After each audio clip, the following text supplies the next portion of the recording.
Assalamualaikum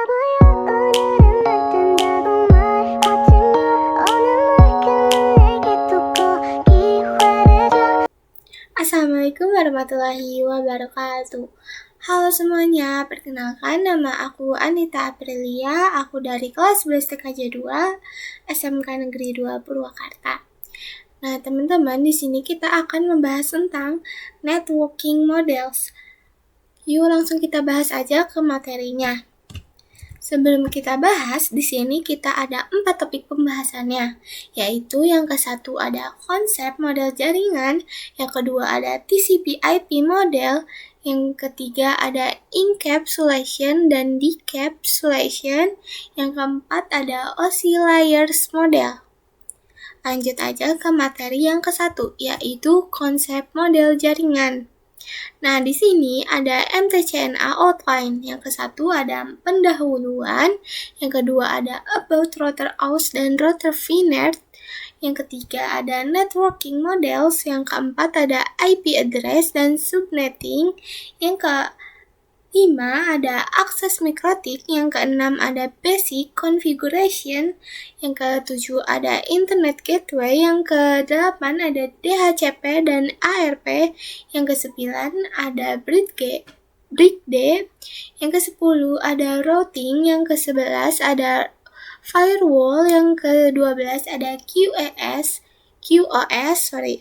yang ke-13 ada tunnel, dan yang terakhir ada MISC. Lanjut, konsep jaringan komputer mengacu pada perangkat komputasi yang saling terhubung serta dapat bertukar data dan berbagi sumber daya satu sama lain. Untuk terjalinnya proses bertukar data tersebut diperlukannya aturan yang mendefinisikan bagaimana kumpulan komputer agar bisa saling komunikasi.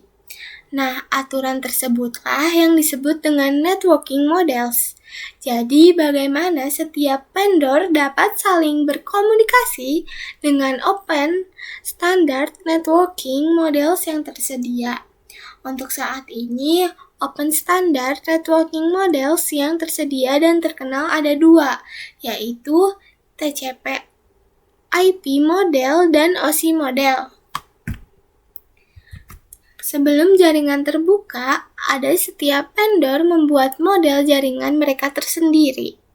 Pada tahun 1974, IBM menciptakan arsitektur sistem jaringan atau SNA. Vendor lain juga membuat model jaringan mereka sendiri. Setelah model jaringan terbuka, setiap vendor menggunakan model jaringan yang sama. Kemudian dapat berkomunikasi satu sama lain. Model jaringan terbuka. Model OSI diberi jambul oleh International Omanjanan seharga 150.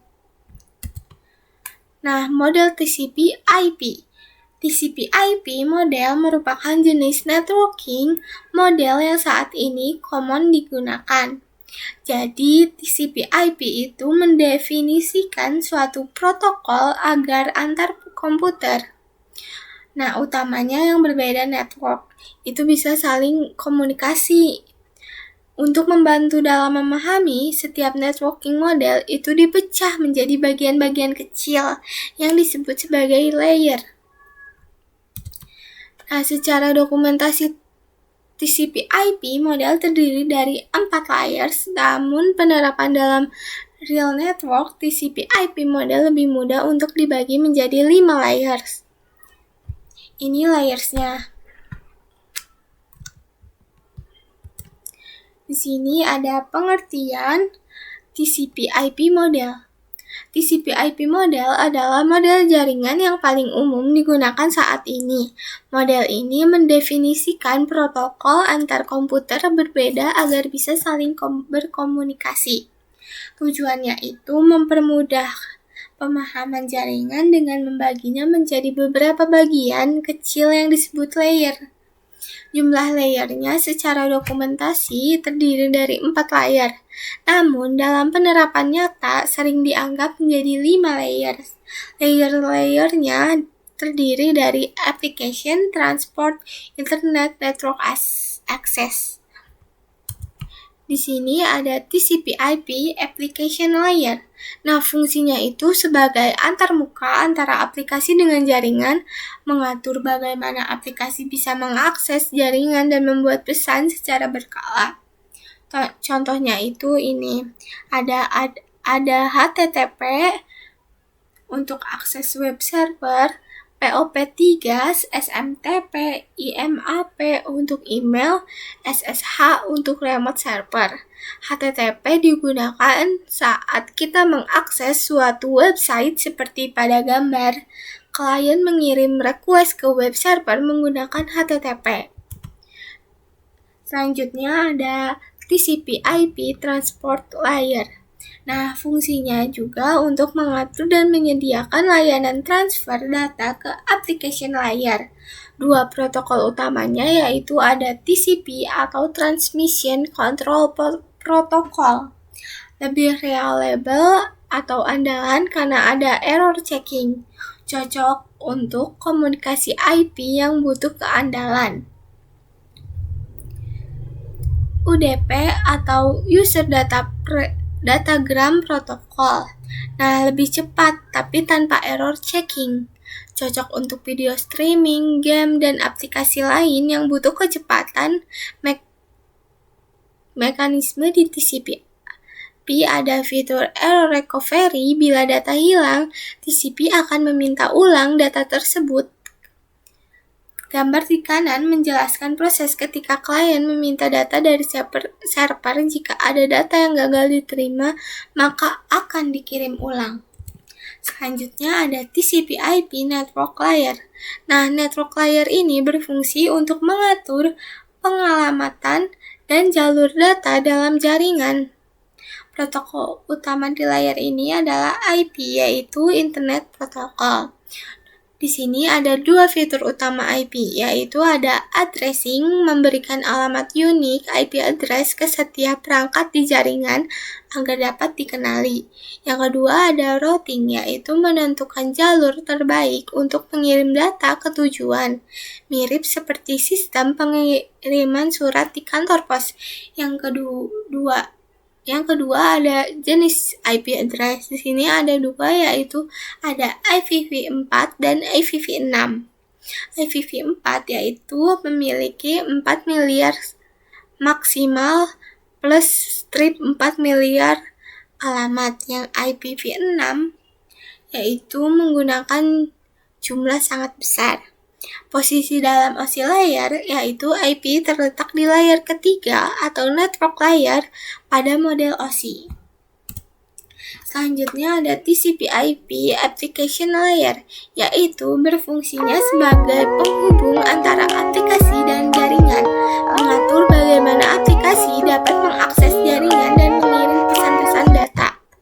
Fungsi utamanya yaitu menyediakan layanan jaringan langsung ke aplikasi pengguna, memastikan data bisa dikirim dan diterima oleh aplikasi secara benar. Contoh penggunaannya yaitu ketika kamu membuka website di browser, protokol HTTP digunakan untuk mengirim permintaan ke server, lalu server mengirimkan data website ke klien. Selanjutnya ada TCP/IP Transport Layer. Nah, Transport Layer ini berfungsi untuk mengirim dan mengatur data dari data dan ke application layer, berperan penting dalam transfer data antar perangkat di jaringan. Protokol utamanya yaitu ada TCP atau Transmission Control Protocol. Lebih andal dan stabil, mendukung error checking dan data recovery.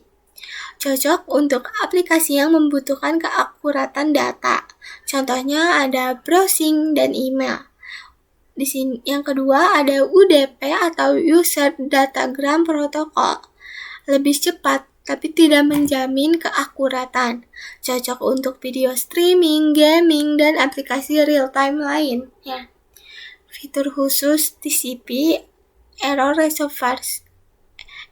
Recovery Mechanism.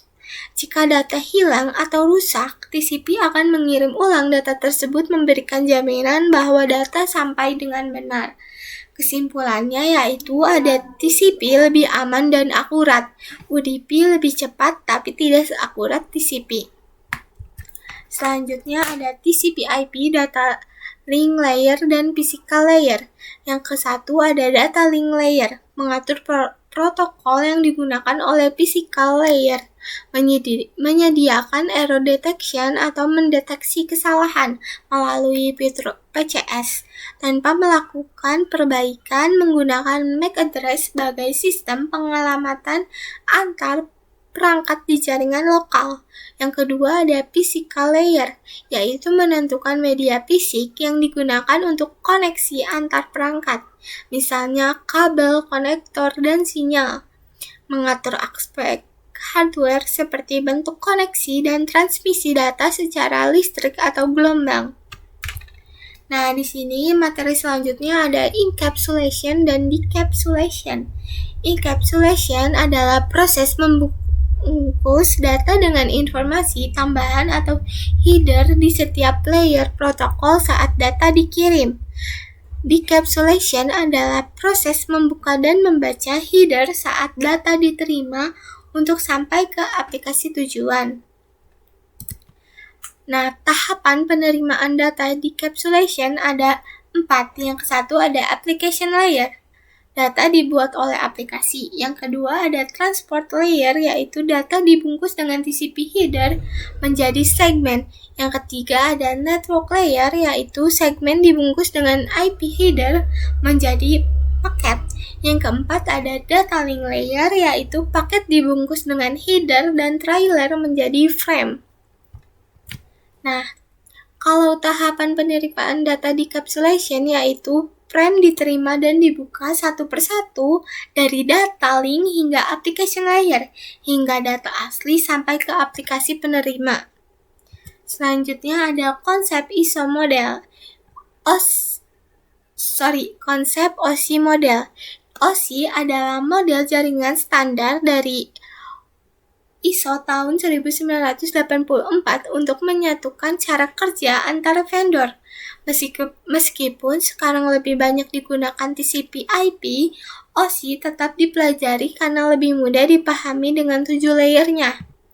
Nah, di sini 7 layer OSI adalah yang ke-1 ada application, yaitu layanan untuk pengguna.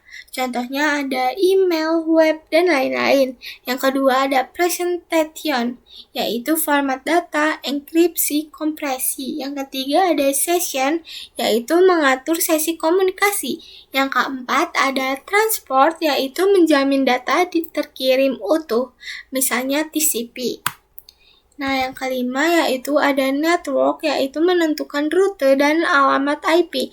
Yang keenam ada data link, yaitu komunikasi antar perangkat di jaringan lokal.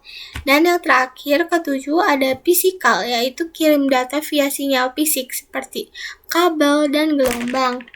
Di sini lapisan 1 sampai 4 disebut lower layer. Nah, lapisan ini berkaitan dengan interface dan format data.